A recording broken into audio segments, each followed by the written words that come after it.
Welcome to Australian Hiker. We're your hosts, Tim and Jill Savage.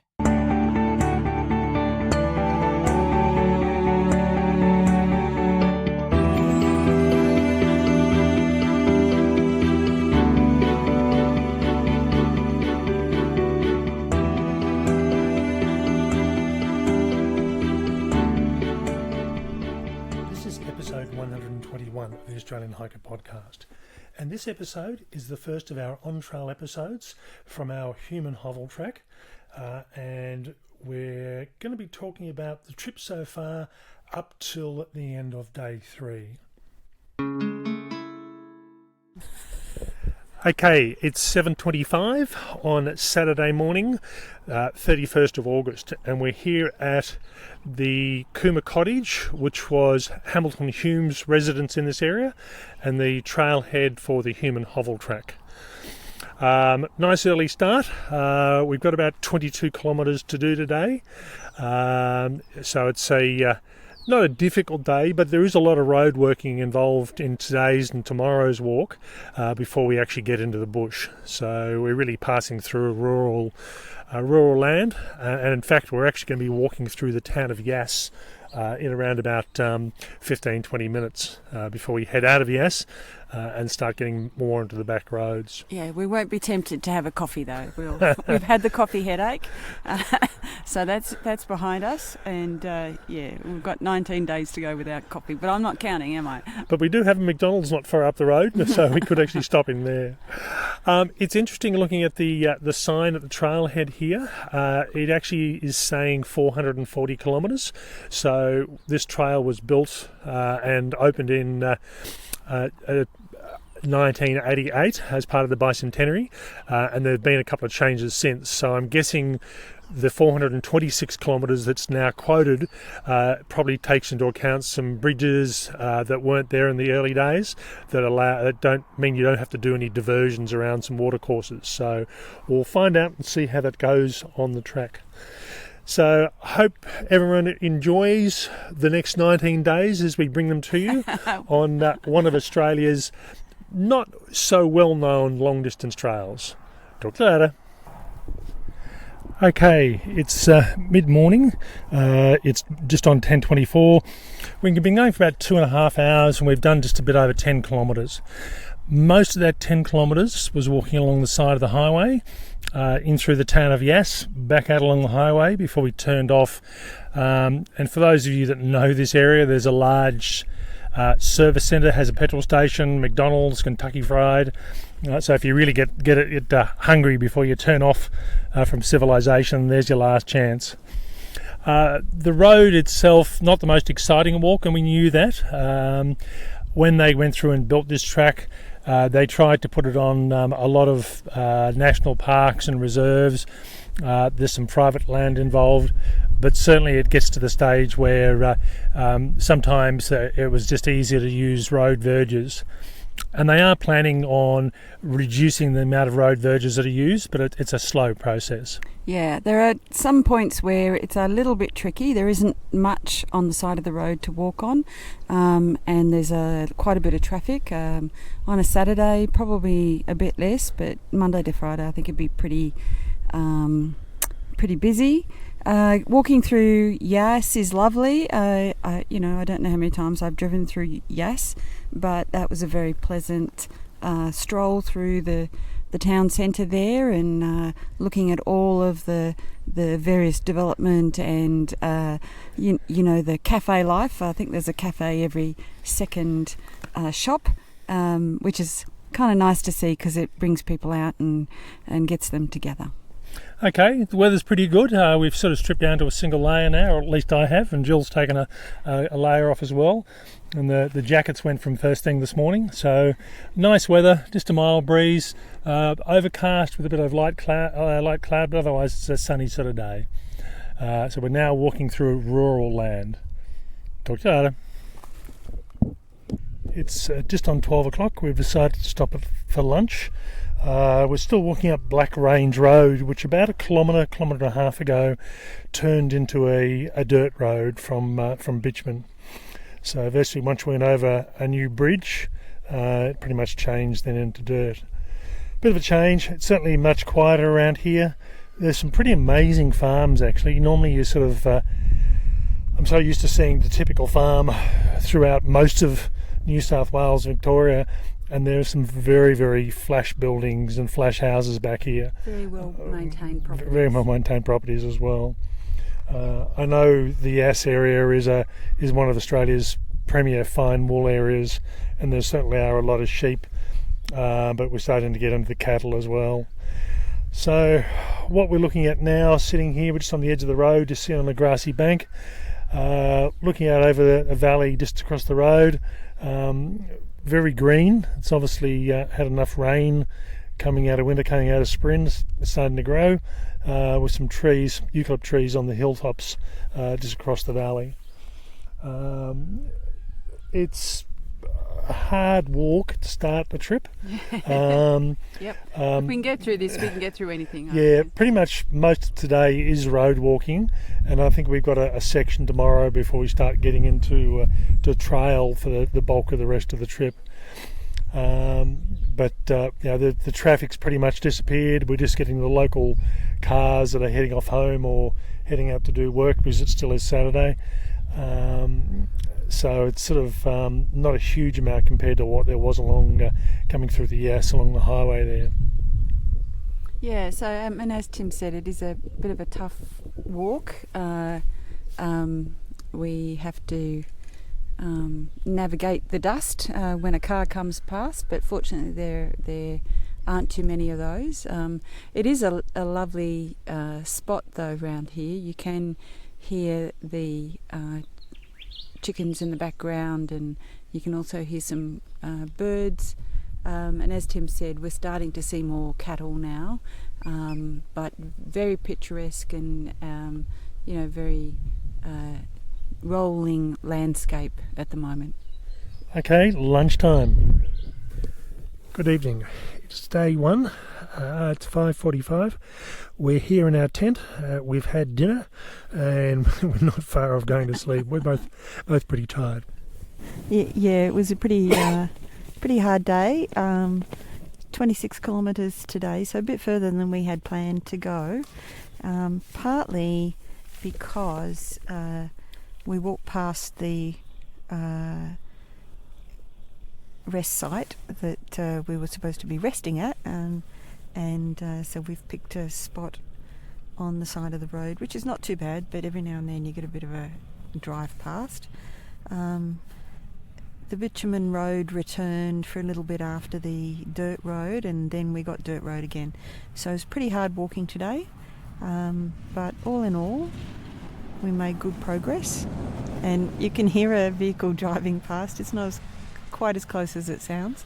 I think I'm not used to driving in rural back roads. It's been a long time, and I'd forgotten that there's two speeds, stop and go. Yes. And now they scream along the dirt road, so it's you tend to get off the road and keep an eye out for them as you're walking along.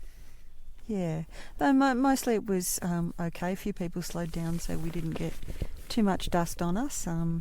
But I have to say the country round here, it's very rural. So we've got a combination of sheep and cattle mainly, but we're seeing alpacas and we're seeing goats and all sorts of different agricultural enterprises, and just the rolling hills, and on a beautiful sunny day, it's just been quite pleasant to walk through. It was quite funny. We when we got here, we got probably to where we decided to camp at around about 10 to 4, and you can hear kookaburras in the background.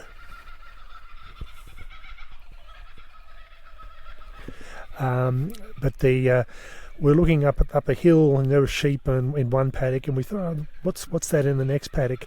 And there was actually a number of emus with some alpacas that were wandering around. Seemed to be quite happy with each other's company. So it is an interesting scenery. It is, as Jill said, it's road walking, and that's what it has been for pretty much the whole day. and because we've done 26 kilometres today, realistically we've probably only got about 4.5 kilometres left to do tomorrow. But we'll see what happens with that. We might go a bit further and make our last day, which was supposed to be around about 20.5 kilometres, we'll make that a bit shorter. That's to Burrinjuck Caravan Park. Yeah, and I think if, between now and Burrinjuck, if the theme is camping on the side of the road, well, we may as well do that anyway at a different spot. One thing that I've mentioned previously after last year's Bibbulmun track hike, when I wrote a few articles, that exercise or extreme exercise makes me lose appetite, and certainly we had dinner at the end of the day.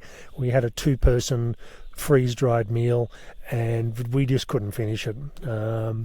So I think what I'm going to do this time is I'll keep a very good record of what I do and don't eat per day, rather than and that'll help me in future hikes, rather than carrying food that I know I'm not going to use.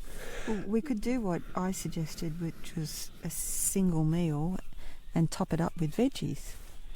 Well, we've got veggies for lunch. That's a good idea. But yeah, it's we certainly had way too much food today. So as I said, I'm going to keep a good list of what at least I do and don't eat. It means that it'll minimise what I'm carrying for when I'm not going to be eating it. And if there are things I don't like, as always, I rule them out. Well, tomorrow's bag of food is a big bag of food. I'm not sure. We didn't get through today's. I'm not sure we're going to get through tomorrow's. Oh, we do have breakfast in there as well. So yes. All right. As I said, it's approaching on 6 o'clock now. I think we'll probably be asleep within about 15-20 minutes. I'm struggling to keep my eyes open. It was a hard day. So thankfully, for me, day 2s are always my worst day on a long distance hike. Looking forward to that. So we've got a short day tomorrow. So good night. Good night.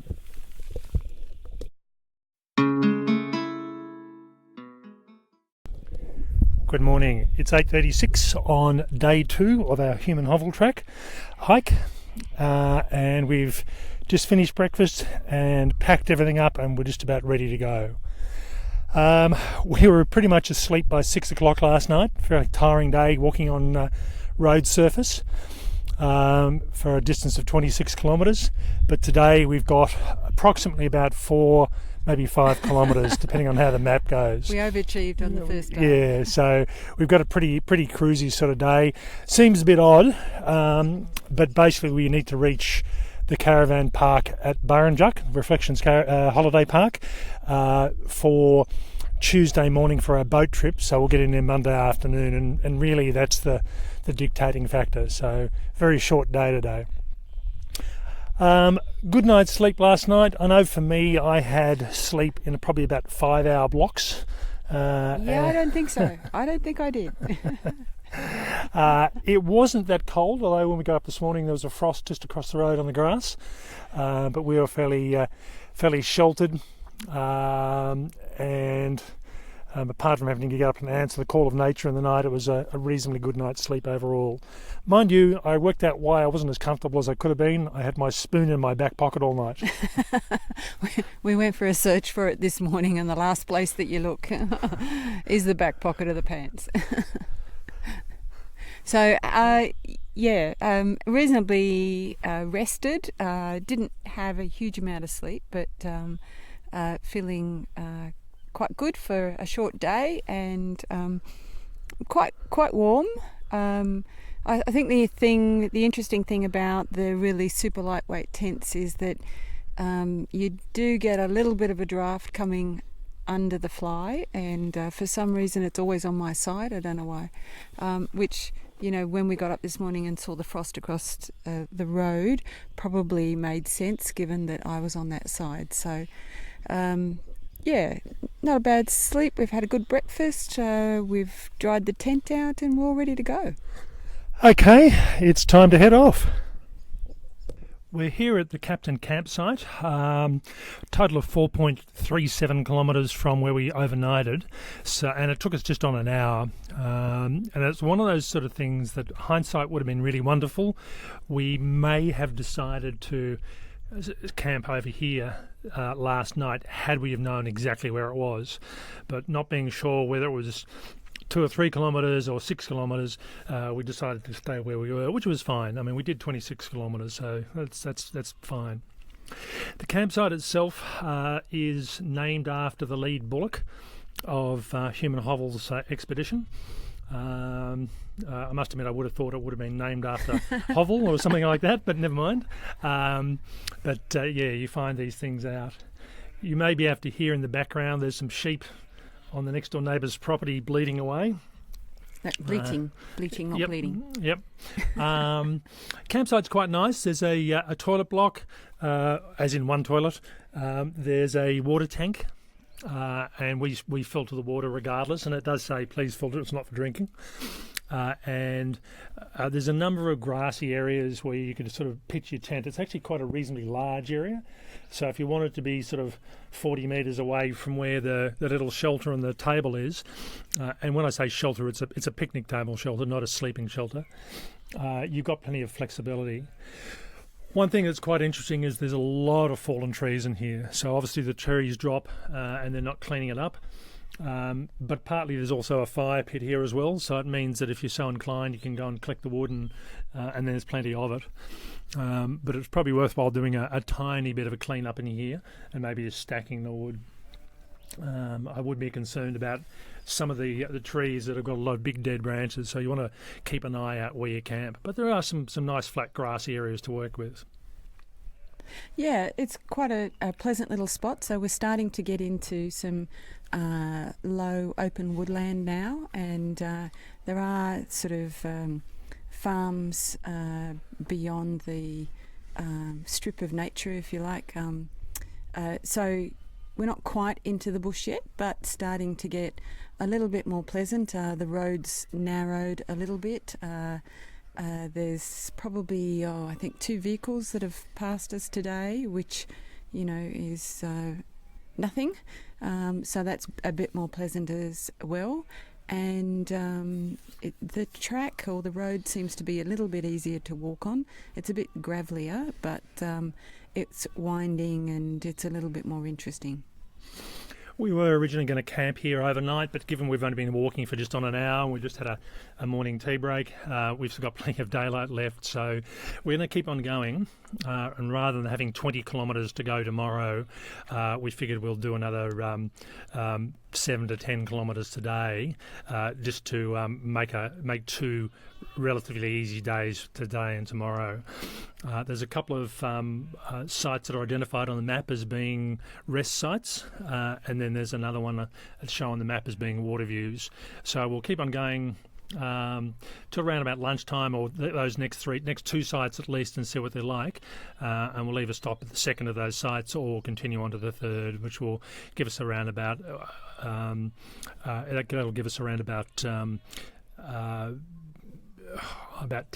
11, 12 kilometres to do tomorrow. Yeah, just over 12. So make for an easy sort of day tomorrow. And it's quite pleasant and quite warm. Jill's down to a T-shirt at the moment. Yeah, God forbid. And we have collected some extra water, so we are finding that there's water in creeks along the way, so we possibly don't need the water, but we'll be on the safe side. There's water here, so Tim gets to carry the additional water, because I think that's only fair.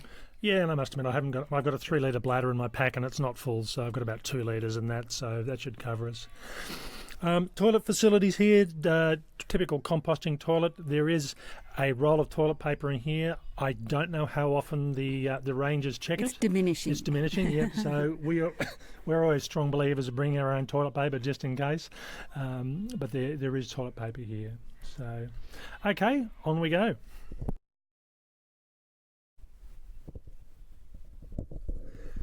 Good afternoon. It's 3:20 on day 2. the 1st of September, Wattle Day, we realised, and I would have done a post, except where we've stopped for the day is in a bit of a hole and I can't get a phone or data signal.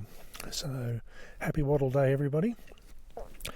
Now, as we mentioned earlier on, we were planning on stopping at the Captain campsite, and we got there about an hour and 5 minutes after we left our overnight stay this morning, and it was just way too early, after an hour's walking to stop.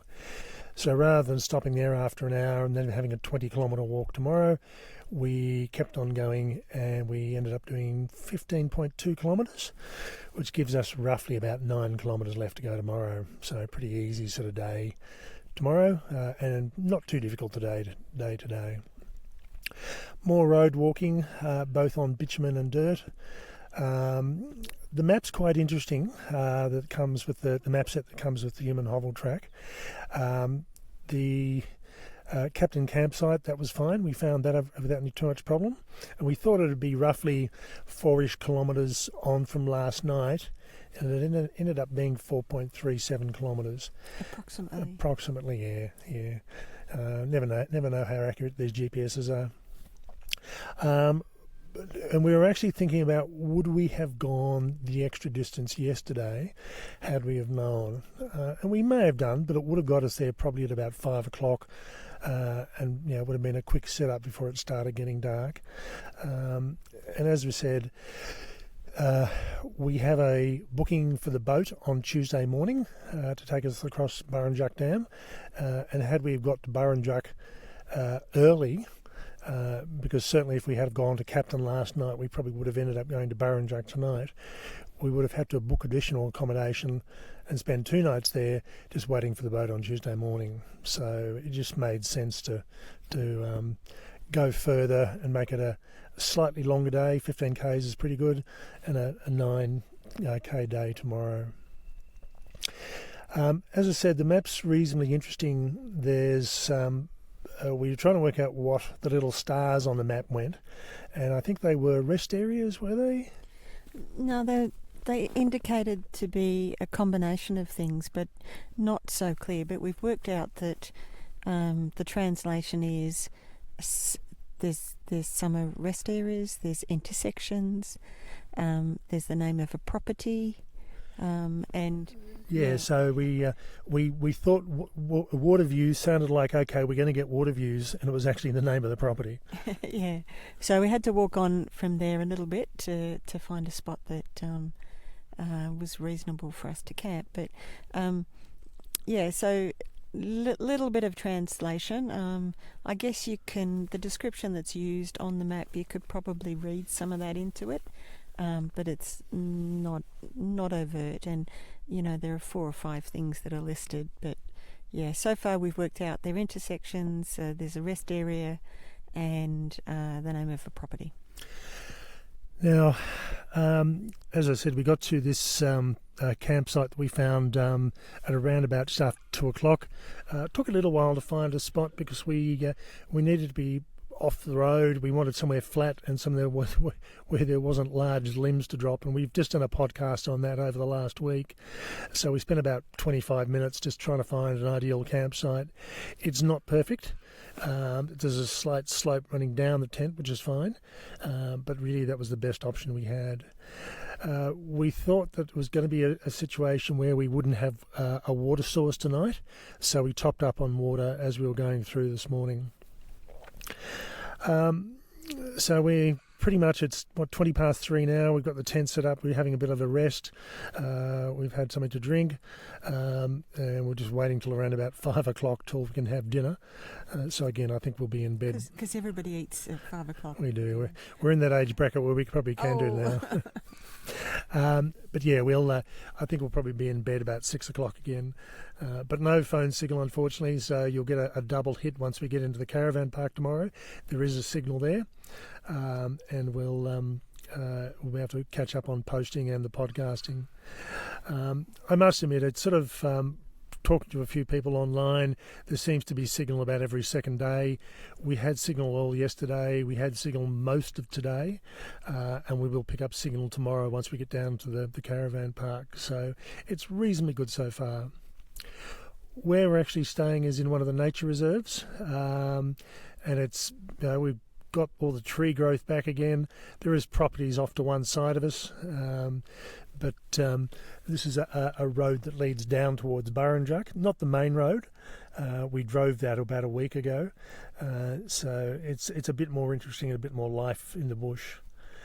One thing that Jill mentioned this morning was just the amount of bird life we're getting on this trail. We had a batch of kookaburras above us this morning, and as is usual, by the time I got my recorder out, they had stopped laughing, but they were going at it, and then the magpies started. So I'll try and see what I can do tomorrow about picking up some of the bird life early in the morning. Yeah, what I've noticed is that it's not quiet at all. There's always some bird song that's happening, and it's really lovely. Even walking along the road, who would have thought of that? And the rosellas are just stunning, and as Tim said, lots of kookaburras about. Okay, we'll talk to you before we go to bed tonight. Bye for now. Okay, it's September the 1st, day 2 of our walk, and the old people have gone to bed for the day. I told you not to say that. It's 6 o'clock, and we've basically had. We decided not to have dinner. We'd had enough snacks and nibblies throughout the day, and we actually stopped on the side of the road to have lunch at around about 12:30. But yeah, since we got here this afternoon, we've been pretty much dozing on and off through most of the afternoon. That sort of sleep where you're not fully asleep, but you're just about there. So we just had our hot chocolate and cleaned our teeth and got ourselves ready to bed, and we will be turning the recorder off very soon and going to sleep. And what else are we going to do when we don't have internet connection? Yes, that's the problem. Normally I'd be doing the post for the end of today, but no connections, so can't do much. So it'll be catching up on post tomorrow. So we found this lovely spot, very sheltered, very quiet. Haven't seen another soul. And we're just looking forward to hearing the night noises. So tomorrow we'll get ourselves up. We've got around about 8 to 9 kilometres approximately to get ourselves into Reflections Resort. And that's where we're staying tomorrow night before our boat trip on Tuesday morning. Okay, good night. Good night.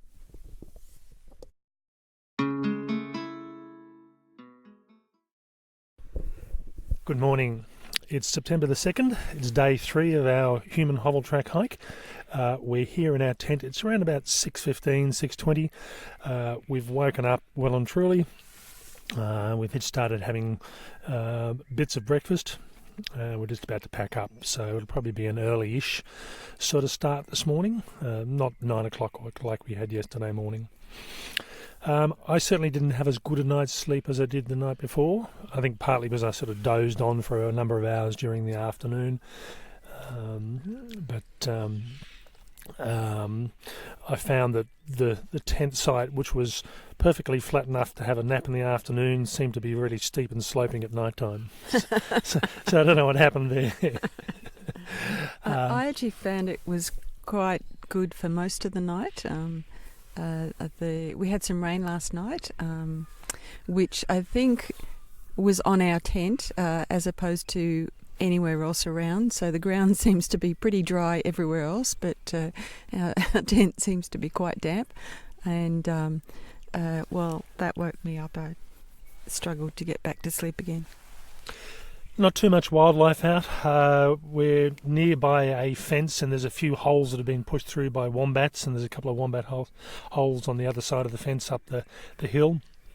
Didn't hear any wombats at all last night. Heard a couple of kangaroos that came hopping through at one point earlier this morning, but they didn't seem to hang around too long. And we had a car drive past at around about 5 o'clock, which was surprising. Not quite sure where that's come from. but obviously finishing for the day or heading back to home, wherever home happens to be.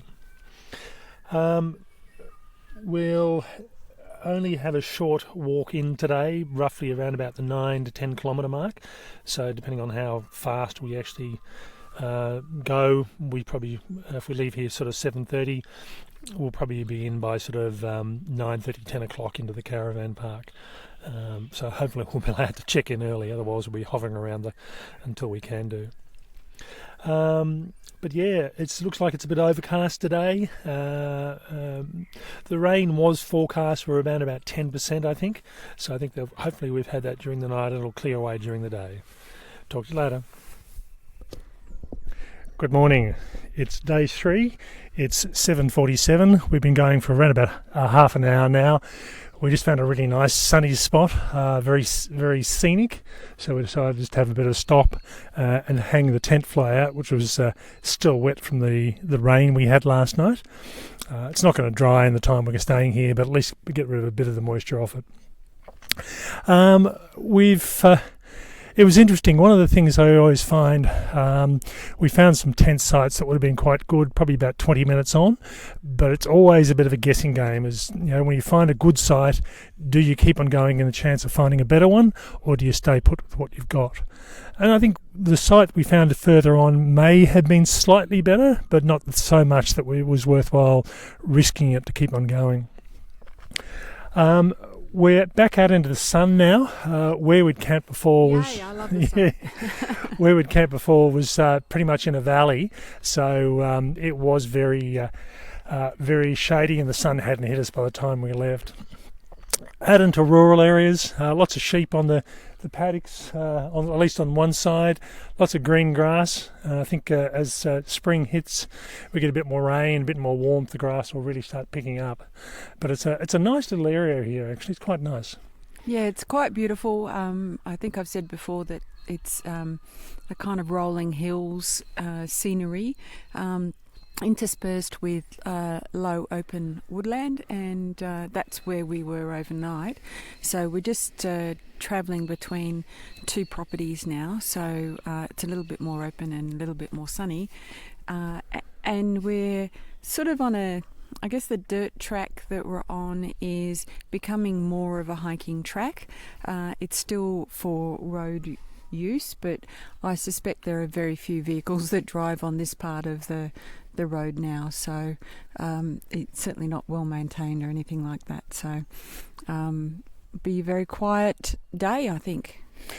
Okay, so if you want to see some video footage and some photos of this, go through and have a look on our Instagram account for the videos, and when we'll post the journeys posts, which will be later on today when we get phone signal again, we'll have some photos as well. Talk to you later. Bye for now.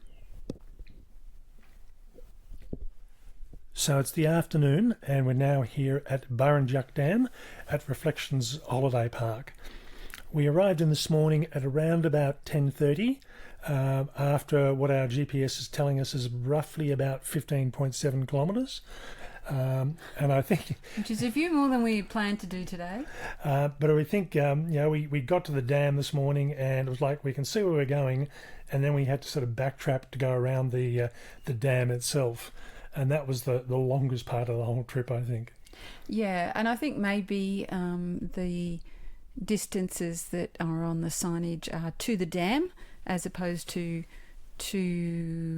the accommodation or the boat that we need to take, because that's actually the other side of the caravan park, which is fortunate because the caravan park owner is going to come and pick us up tomorrow morning rather than us walking all over the other side.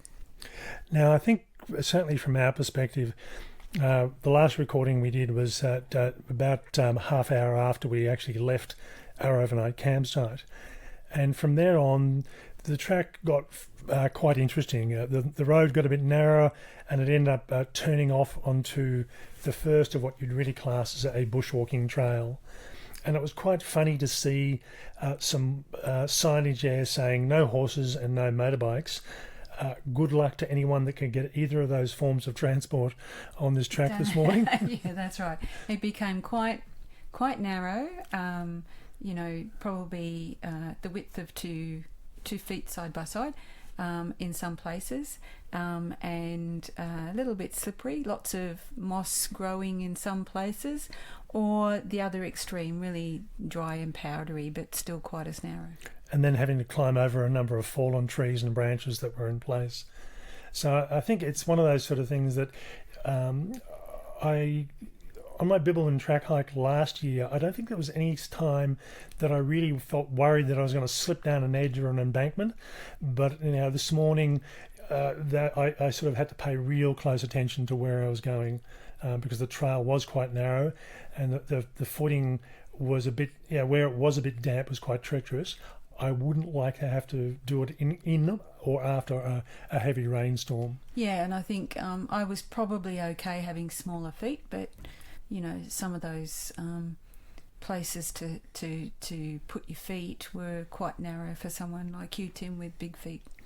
But it was, having said that, it was quite interesting. It was quite beautiful, actually. Yeah, and it's funny. We got virtually just after we got off the track, there was a creek or a gully that ran back from the dam itself, and it almost looks like someone had landscaped it. It was just this lovely little views down into the gully, lots of little wet area plants, and while there wasn't a huge amount of water up that far, because the dam level looks like it's down about 10 to 12 metres at the moment, and you maybe have to hear some cockatoos outside at the moment, and to give you an idea how noisy they are, I've got the door closed, so if you can hear them, that's how much noise they're creating. The landscape started to change a bit as well, so very different than what I'm used to for the rest of the Canberra region. I started bringing up the xanthorrhoeas, and they I just hadn't seen them in this part of the world before. And they look very healthy. They were very lush and vibrant green in colour.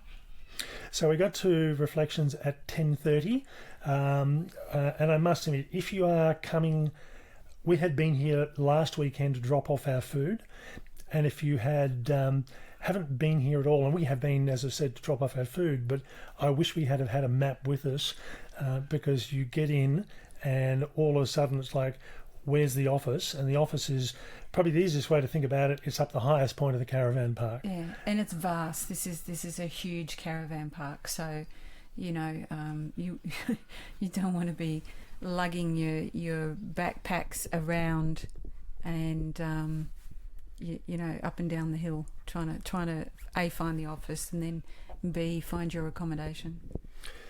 The other thing that was interesting to notice as well is up until today the signage has been quite good, and coming into the caravan park the signage is quite worn that shows the Hume and Hovell Track, the two little men with their big hats that are in that reddy crimson sort of colour. And we actually got into the caravan park and started heading up the hill, and I thought that doesn't seem quite right. And I noticed a white post, went and had a close look, and I could just make out the two little men, but it had almost totally gone transparent. Yeah. So really what you're doing is you're walking along the shoreline until you get into the caravan park proper, and then you're starting to walk up the hill. So if you come across the general store, you're in the right direction, then you've just got to find the actual accommodation itself. So once we got our keys and booked in, we came and dropped our gear off, and then went back up and found or retrieved our drop box. And so we dropped off roughly 8 days worth of food, and we're just going to go through that this afternoon. It's actually 9 days. We've got 9 days. Yeah, it's roughly just on 9 days, and there's some stuff we definitely will leave out of that.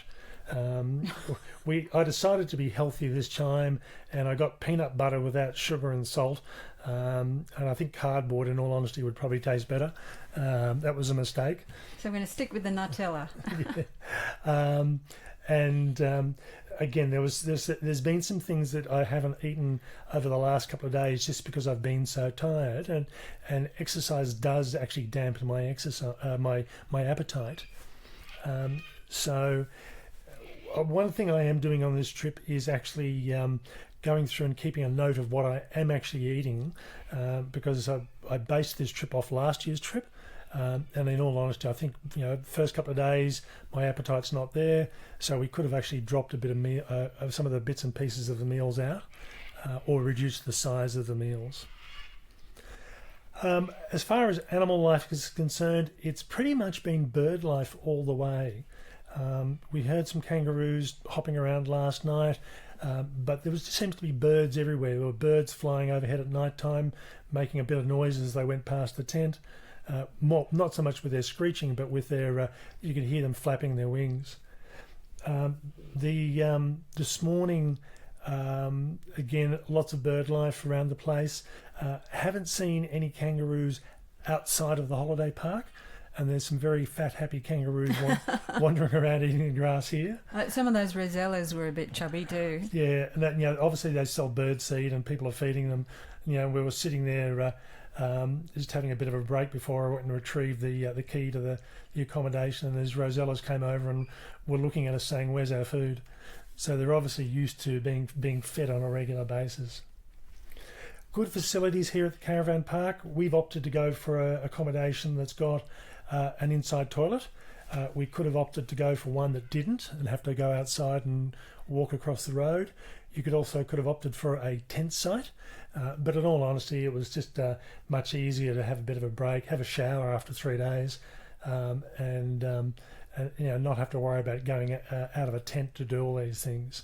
So for the extra dollars, it wasn't too bad. Now, today I've got to go through and finalise this podcast, and for those of you that do a bit of travelling, you may have come across what Telstra calls a small cell area, and it's really designed to give you phone signal without necessarily giving you wonderful internet signal. So I know that if I go and sit just outside the office, I can upload internet signal. So all things being given good luck, I'll actually go through and being able to get this up online later tonight, along with some other posts as well. But certainly sitting here in our accommodation, phone signal, and that's about it.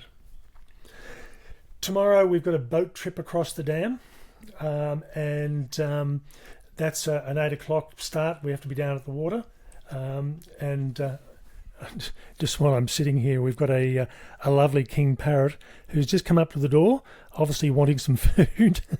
It's just sitting here looking at us from outside the glass.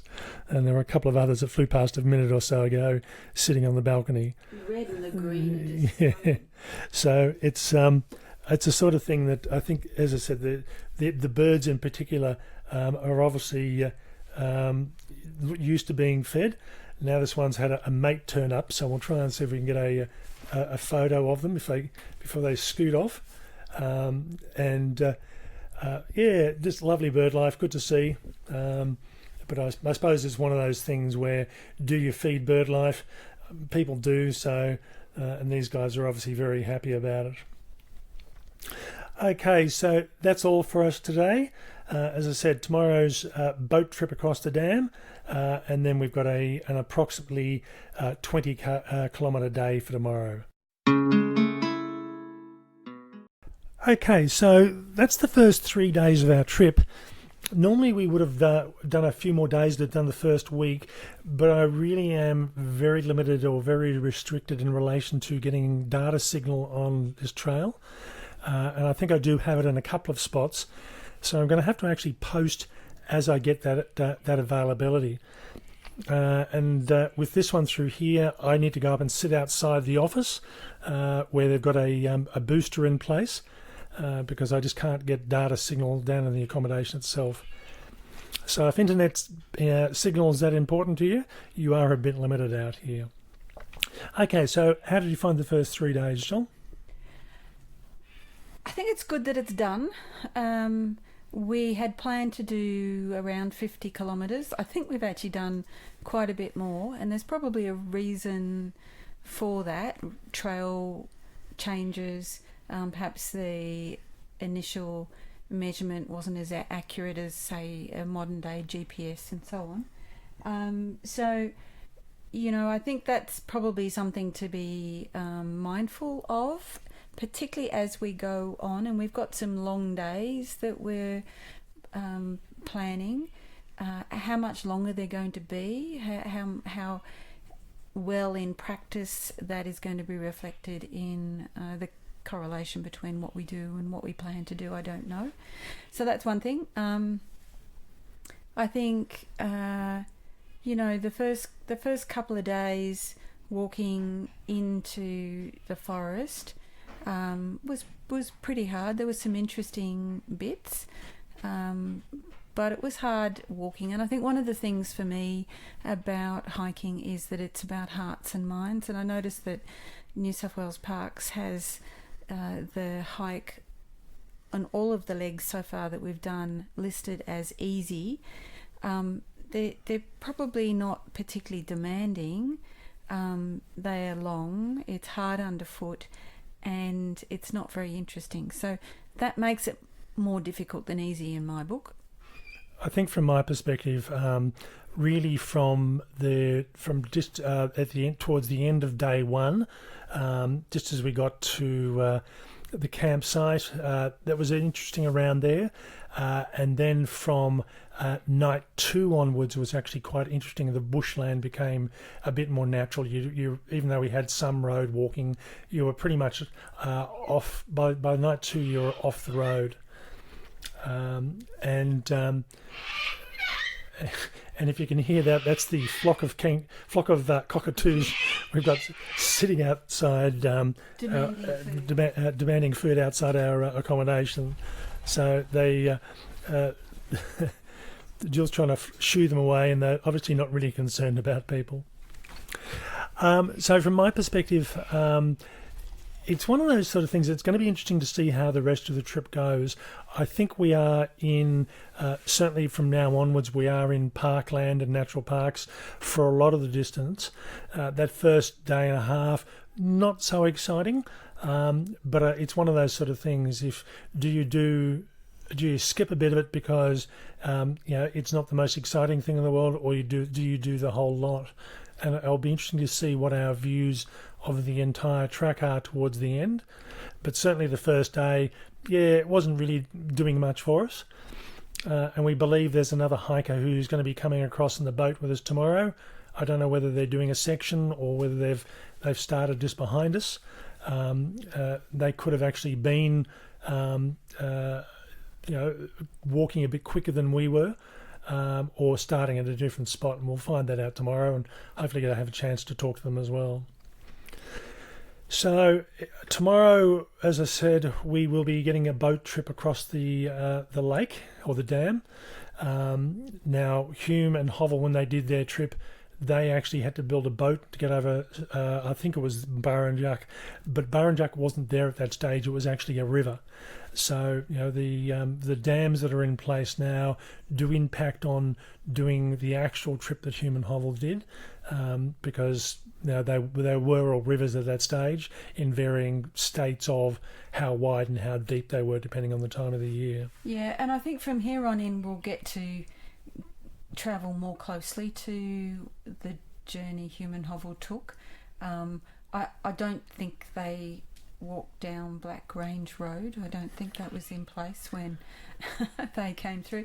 So that's another, if you're thinking about hearts and minds, that's another aspect of this, that even if it was uninteresting or hard underfoot or, lots of traffic or whatever it might be, if it was the actual route that they took, you might have had a slightly different perspective of it. So it's hopefully we'll see a little bit more and connect a little bit more. They actually took a route that's on the other side of what is now the dam, and when we connect with the other side through the boat travel tomorrow, we'll get a little bit closer to the journey they took. One thing that did interest me about Hume and Hovell's trip was that they took a bullock team with them, and I don't know whether that was for the entire trip or part of it. Yeah. But looking at the landscape, I don't know how they would have done it. It must have been a hard ask and a hard push to get a team of bullocks through the bush. And they must have had people chopping down bush as they went, because it must have been really difficult. Yeah, I think when they got down to somewhere near Geelong, Captain, the lead bullock, who was the namesake of the campsite that we passed through yesterday, captain was not in good health and was slaughtered for food, so didn't make it back. Not very nice things. But anyway, some of the landscape, even just what we've navigated, particularly today, lots of deep gullies, lots of big boulders, lots of, really interesting landscape. And lots of fallen trees. Lots of fallen trees. So yes, a bullet coming through there would have been just mind-boggling how they do that. Okay, so we hope you've enjoyed those first 3 days. I expect the trip to change quite dramatically from here on in, once we are actually getting into more remote bushland and park regions. So listen to next week's episode, episode 122, about how our next journey's gone. And a bit of warning on this one, as I said, I don't know when I'll be able to get this one posted. It may be a bit early, it may be a bit later. It really depends. As soon as I find 4G signal on my phone, I'll be spending a bit of time putting the podcast together and getting it uploaded. So we might go a bit erratic on our posting schedule over the next few weeks. Hope you've enjoyed listening to this first 3 days of our trip. That's all for me. Bye for now. And bye from me.